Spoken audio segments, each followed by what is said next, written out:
ہمارے لیے آج کی تلاوت مقدس لوکا کی انجیل اس کا 17واں باب اس کی 1 سے 6 آیات تک۔ پھر اس نے اپنے شاگردوں سے کہا، یہ نہیں ہو سکتا کہ ٹھوکریں نہ لگیں، مگر اس پر افسوس ہے جس کے سبب سے لگیں۔ اس کے لیے بہتر ہوتا کہ ہراس کا پاٹ اس کے گلے میں ڈالا جاتا اور وہ سمندر میں پھینکا جاتا، بنسبت اس سے کہ وہ ان چھوٹوں میں سے ایک کے لیے ٹھوکر کا باعث بنے۔ خبردار رہو، اگر تیرا بھائی گناہ کرے تو اسے ملامت کر، اگر توبہ کرے تو اسے معاف کر، اور اگر وہ ایک دن میں 7 بار تیرا گناہ کرے اور 7 بار تیرے پاس پھر آ کر کہے کہ میں توبہ کرتا ہوں، تو اسے معاف کر۔ اور رسولوں نے خداوند سے کہا کہ ہمارا ایمان بڑھا۔ خداوند نے کہا، اگر تم رائی کے دانے کے برابر بھی ایمان رکھتے ہو اور تم اس شیطوت سے کہتے ہو کہ جڑ سے اکھڑ کر سمندر میں جا لگ، تو تمہاری مانتا۔ پاک کلام کے پڑھے اور سنے جانے پر خداوند کی برکت ہو۔ خداوند کا شکر ہو۔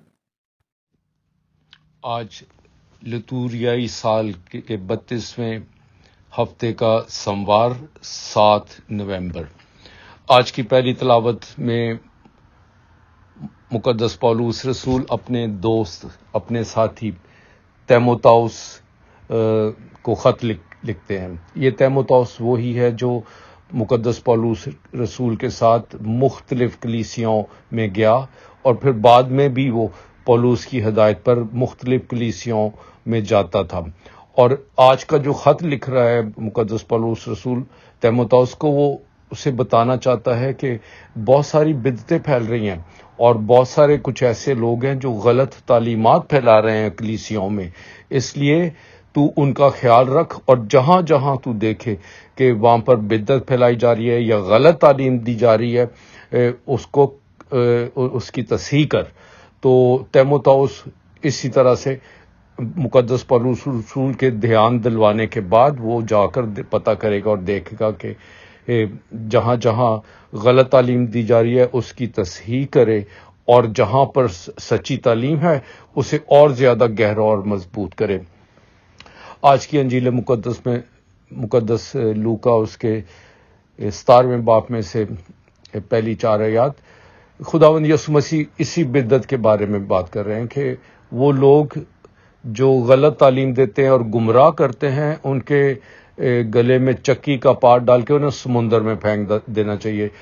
چکی کا پاٹ اتنا وزنی ہے کہ اس کے بعد وہ بندہ سمندر سے پانی سے نکل نہیں سکتا، یعنی کہ بدعتوں کو بالکل سرے سے ختم ہی کر دیا جائے تاکہ کوئی بھی گمراہ نہ ہو، کوئی بھی غلط تعلیم کی وجہ سے غلط راستے، غلط خیالوں میں نہ چلا جائے۔ اور اس کے بعد پھر خداوند یسوع مسیح کہتے ہیں کہ اگر تیرا بھائی بھی کوئی کام غلط کرے تو اس کو ملامت کر یا اسے بتا کہ تو غلط کر رہا ہے۔ کتنی دفعہ پیار اور محبت میں ہم ایسا کرنے سے ڈر جاتے ہیں۔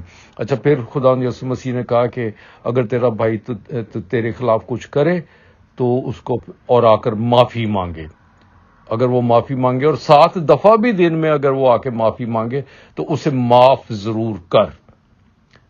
معافی کا درس دیا گیا ہے۔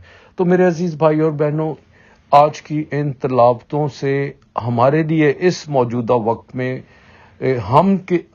ہم سب کے لیے کیا پیغام ہے ان تلاوتوں میں؟ ہماری کلیسیا میں بہت سارے ایسے بھی لوگ ہیں جو غلط تعلیم دیتے ہیں، دیتے تھے، دیتے رہیں گے۔ ہاں، اور یہ وہ لوگ ہیں جنہیں کوئی خاص ان کی کوئی ٹریننگ نہیں ہوئی ہوتی، اور انہوں نے یا تو اسمبلی میں کوئی پڑھائی بھی نہیں کی ہوتی، انہوں نے بغل میں بائبل رکھتے ہیں اور گھر گھر جا کر لوگوں کو تعلیم دینا شروع کرتے ہیں، اور آخر میں وہ صرف اس وقت اٹھتے ہیں جب تک کہ آپ اس کی اجرت نہ دے دیں۔ تو ایسے لوگ ہیں جو گلی گلی میں جا کے دروازہ کھٹکھٹائیں گے، اور آپ لوگ نا کچھ رکھ رکھاؤ کے لیے یا خدا کے پاک کلام کے ڈر کی وجہ سے، بائبل کی وجہ سے آپ ان کو منع نہیں کرتے، بلکہ آپ ازراہ کیا تکلف یا انہیں آنے دیتے ہیں اپنے گھر میں، اور پھر وہ آپ کو غلط تعلیم دیتے ہیں. آپ کا یہ فرض بنتا ہے کہ اس کو روکیں کہ ایسی غلط تعلیمات نہ دیا کرے. اور جو خاص طور پہ جو ہوتا ہے وہ ہے مقسمہ مریم کے بارے میں تعلیم دینا، جیسے جہوہ وٹنس ہو گئے آج کے دور میں. مالٹا جو ملک ہے، اس میں تو لوگوں نے اپنے گھروں کے باہر سٹکر لگائے ہیں کہ اس گھر میں جہوہ وٹنس والوں کے لیے کوئی جگہ نہیں ہے، وہ ویلکم نہیں ہے. تو یہ جو جیسے جہوہ وٹنس، یہ آج کے بدعتی ہیں، یہ غلط تعلیمات دیتے ہیں. مقدسہ مریم کے بارے میں غلط تعلیم دیتے ہیں، اور کئی دفعہ وہ بولیں گے کہ مقدسہ مریم کے اور بھی بچے تھے.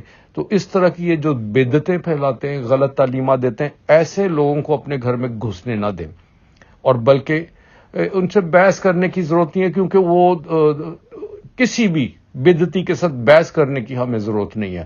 ہاں، اپنا ایمان بتائیں اور ان کو فارغ کریں کہ آپ جا سکتے ہیں، بلکہ انہیں ایسے لوگوں کو اپنے گھروں میں آنے ہی نہ دیں. ہم ڈرتے رہتے ہیں کہ جی نے بائبل پڑھی ہے تو اس واسطے پھر میں آکھے کہ خدا دا کلام ہے تیار نہیں. یہی تو مقدس پولس رسول بتا رہا ہے کہ تیموتھاؤس کو ہوشیار کر رہا ہے کہ ایسے جو بدعتی ہیں، جو غلط تعلیمات دیتے ہیں، ان کو اپنے گھر میں داخل بھی نہ ہونے دو، ان کو کریکٹ کرو. اور یسوع تو یہاں تک کہہ رہے ہیں کہ اس کے گلے میں خراس کا پاٹ ڈال کر، پتھر کا وزن ڈال کے ان کو پانی میں ڈبو دو. یعنی ان بدعتوں کے ذریعے سے ایسا نہیں ہونا چاہیے.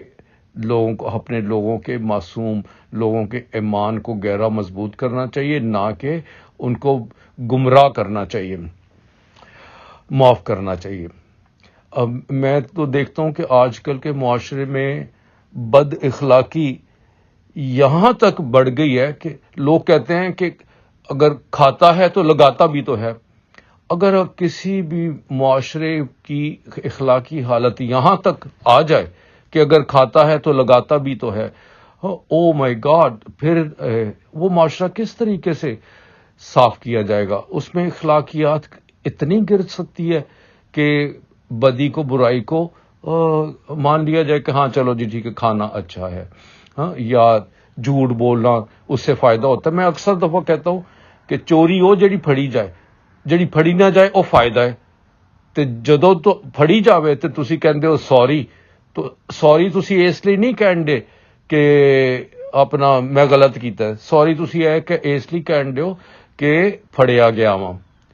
تو اس وجہ سے اگر معاشرے میں یہ چیز بڑھتی جائے کہ چوری اس وقت ہی چوری ہے جب پکڑی جائے، اور پکڑی نہ جائے تو وہ فائدہ ہی ہے، تو اس طرح کی جو بد اخلاقی اگر ہمارے ایٹیٹیوڈ میں، ہماری عادات کا حصہ بن جائے، یسوع اس کے خلاف ہے.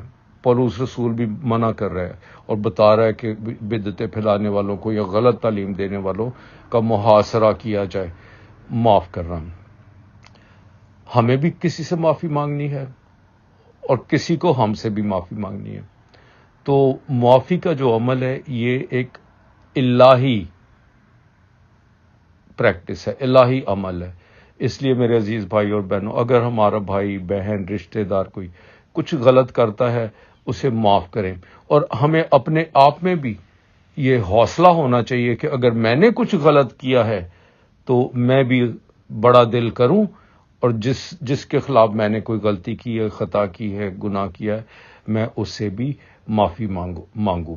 تو آئیے خدا ہم سب کو ہمت دے، طاقت دے، ایمان میں اور زیادہ گہرائی اور مضبوطی دے، تاکہ ہم خداوند یسوع مسیح کی سچی تعلیم اور مقدس پولس رسول کے جو خداوند یسوع مسیح کی طرف سے رسول مقرر ہوا ہے، اس کی تعلیمات کو اپنی زندگی میں جگہ دیں، اسے عمل میں لائیں، تاکہ ہماری جو روح ہے اس کی بھی نشو و نما ہو، ہمارے ایمان کی نشو و نما ہو، اور ہم خداوند کے قریب ہوں، اور معاشرے میں ایک دوسرے کے لیے نیکی اور اچھائی، سچائی کا کہ درس بنے، ایک دوسرے کے لیے مثال قائم کریں.